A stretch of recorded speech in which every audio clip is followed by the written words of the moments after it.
Hello friends, मैं हूँ प्रीति और सिंप्लीफाइड पर्सनल फाइनेंस की इस सीरीज में आज मैंने टॉपिक लिया है कंटिंजेंसी फंड या फिर इमरजेंसी फंड या फिर हम उसे रेनी डे फंड भी कहते हैं। तो फर्स्ट हम देखेंगे कि क्या होता है ये फंड। इमरजेंसी फंड मतलब एक पर्टिकुलर अमाउंट ऑफ मनी की जो भी हमें लगेगी, जो भी हमारा इनकम लॉस होगा तब हमारे मंथली एक्सपेंसेस चलाने के लिए। तो ये फंड हो सकता है कि हमारे 6 to 9 या फिर 12 मंथ्स का जो भी एक्सपेंसेस रहते हैं हमारे, तो उतनी अमाउंट जो भी बजटिंग में हमने देखा कि एक्चुअल कितनी अमाउंट लगती है हमें मंथली सरवाइव करने के लिए या फिर मंथली कंफर्टेबली रहने के लिए, तो ये उसके मल्टीप्लीकेशन में ये अमाउंट रहेगी 6, 9 या फिर 12 मंथ्स। और अभी कोविड-19 की जैसे अनसर्टनिटी है, तो इस वजह से इस फंड का जो भी है इम्पोर्टेंस वो बहुत ज्यादा बढ़ गया है और हमें एक्चुअली बहुत ध्यान देना चाहिए और हमारा ये फर्स्ट गोल होना चाहिए फाइनेंस के प्लानिंग में कि हमें हमारे पास इमरजेंसी फंड है। तो इसके क्या बेनिफिट्स है? तो फर्स्ट बेनिफिट है it can become your income replacement if there is loss of income from other sources. तो in case of job loss या फिर बिजनेस लॉस या फिर बिजनेस से इनकम जनरेट नहीं हो रही है इस पर्टिकुलर मंथ में या फिर इस पर्टिकुलर ड्यूरेशन ऑफ 6 मंथ्स में, तो ये हेल्प करता है कि जो भी हमारे एक्सपेंसेस और कंफर्टेबल लाइफ चल रही है वो वैसे ही चलती रहे जब तक वो पूरा इनकम का जो भी सोर्स था कि वो बैक ऑन ट्रैक ना आ जाए तब तक। और नेक्स्ट है it empowers us to have a self reliability, और हमें फ्रेंड्स से या फिर रिलेटिव से पैसे नहीं लेने पड़ते ऐसे कोई भी इमरजेंसी सिचुएशन अगर हो गई तो। और वर्स्ट केस में हमें लोन लेना पड़ता है अगर ये इमरजेंसी फंड ना हो। एक पर्सनल एम्पावरमेंट रहती है कि नहीं, फिलहाल तो I can survive with this much amount of money, I do have that emergency fund ready. अब हम देखेंगे कि वो कौन से अनएक्सपेक्टेड एंड अनअवॉइडेबल सर्कमस्टेंसेस है या फिर सिचुएशंस है कि जिसमें हमें ऐसे जो भी इमरजेंसी फंड रहता है तो उसकी जरूरत पड़ेगी ही पड़ेगी। तो इसमें आता है कि कोई अर्जेंट हाउस रिपेयर है या फिर कोई क्लोज रिलेटिव है, उसके लिए वेडिंग गिफ्ट लेना ही लेना है, लाइक उन्होंने हमारे लिए लिया था और हमें भी उनके लिए लेना है, वैसी वाली सिचुएशन। तो वो अगर बहुत बड़ा गिफ्ट है और हमारे पास ज्यादा फंड नहीं है और ज्यादा सेविंग नहीं, तो ये फंड काम आ जाता है। या फिर कोई अर्जेंटली न्यू लैपटॉप ही लेना है या फिर अर्जेंटली नया फोन लेना है कोई हाई एंड वाला, तो फिर ये फंड हमें काम आता है। ये ऐसे सर्कमस्टेंसेस रहते हैं कि ये अनअवॉइडेबल है, हमें करने ही पड़ेंगे पैसे खर्च इस पे, तो इसके लिए हम ये फंड कंसिडर कर सकते हैं।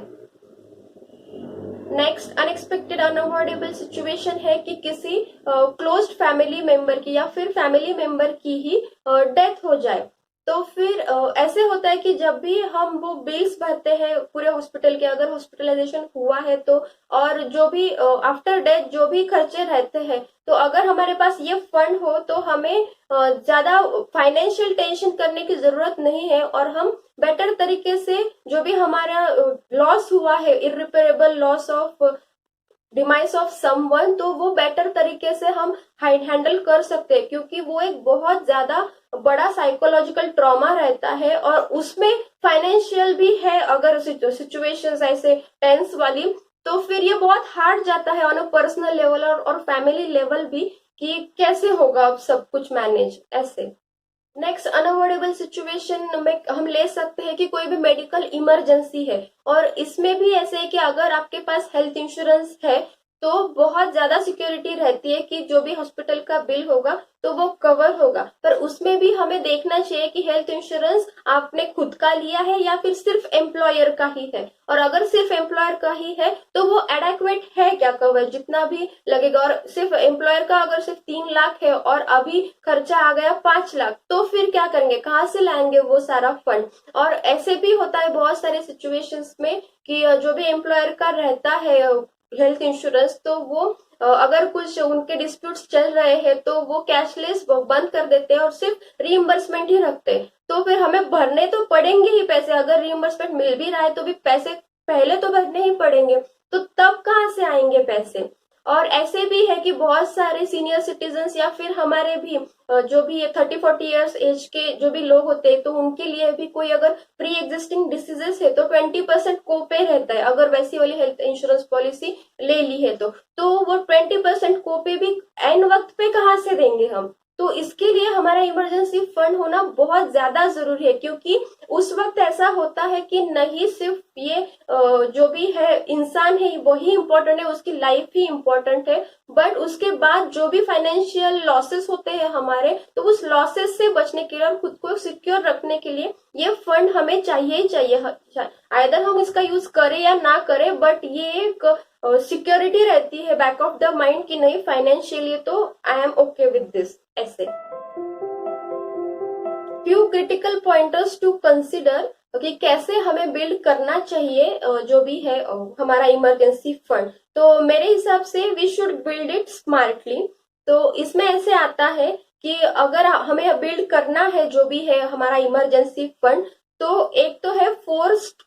जो भी सेविंग्स है वो करने चाहिए हमें, एक पर्टिकुलर एफडी कर दे या फिर आरडी कर दे या फिर लिक्विड फंड में ही जमा करते रहे पर मंथ, बट वो फोर्स्ड होना चाहिए वो, और वो अटमोस्ट प्रायोरिटी रहना चाहिए, क्योंकि इससे क्या होगा एक डिसिप्लिन भी आ जाएगा और फिर फंड भी बिल्ड होता रहता है, और वो आरडी में अगर है तो इंटरेस्ट भी मिलता रहता है, तो it's a win win situation for all of us. Second है कीप इट सेपरेट। और मुझे ऐसे लगता है कि कंटिजेंसी फंड को सेविंग्स के साथ कभी भी मिक्स नहीं करना चाहिए, क्योंकि ये ऐसा एक फंड होता है कि बहुत ही ज्यादा इमरजेंसी लगे तो ही इसे हमें टच करना है। तो अगर ये सेविंग्स में ही रखेंगे तो हमें ज्यादा पता नहीं रहेगा इसमें से सेविंग्स के कितने हैं और कंटिजेंसी फंड के कितने हैं, तो फिर it's better to keep it separate. तो सेपरेट किसी भी इंस्ट्रूमेंट में, किसी भी बैंक अकाउंट में या फिर किसी भी इन्वेस्टमेंट ऑप्शन में हम लगा सकते हैं, बट सेपरेट ही रहने चाहिए। नेक्स्ट है कि जब भी हमें ये कंसिडर करना है कि इमरजेंसी फंड निकालना है, तो हमें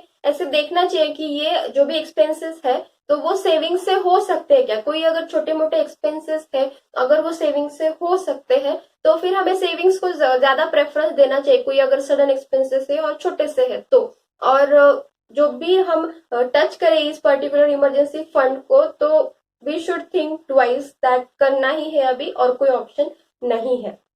नेक्स्ट है replenish this fund as soon as possible. तो हम ये अफोर्ड नहीं कर सकते कि जो भी हमारा इमरजेंसी फंड है तो वो बहुत देर तक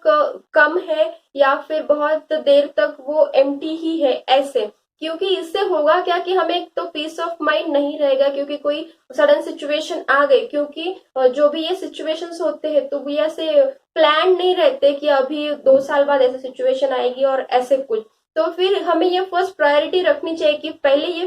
फंड बिल्ड करना है और उसके बाद ही सेविंग्स या फिर जो भी है हमारे इन्वेस्टमेंट्स वो सारे स्टार्ट करने हैं, जो भी हायर गोल्स है हमारे वेल्थ जनरेशन के। तो फर्स्ट कंटिजेंसी फंड है तो एक सिक्योरिटी रहती है फाइनेंशियल, और पीस ऑफ माइंड भी रहता है कि I am that much financially stable that I can handle it financially, और जो भी साइकोलॉजिकली जो भी सिचुएशंस होगी उससे जो भी डील करना होता है तो वो हम बेटर तरीके से कर पाते हैं। तो फिर जब भी ये फंड कुछ कम हो जाए या फिर बहुत ही कम हो जाए तो हमें जल्द से जल्द इसे रीबिल्ड करना चाहिए और ये प्रायोरिटी रखनी चाहिए। सो आई होप कि आपको इंसाइट्स मिले होंगे कि इमरजेंसी फंड क्या होता है, मतलब कंटिजेंसी फंड क्या होता है, उसके क्या बेनिफिट्स होते हैं, उसके लिए क्या क्या पॉइंट्स हमें कंसिडर करने चाहिए, कौन सी अनएक्सपेक्टेड सिचुएशंस फॉर एग्जांपल आ सकती है, और क्या हमें टेक केयर करना चाहिए जब भी हम उसे टच करें या फिर जब भी उससे हम पैसा निकालें तो।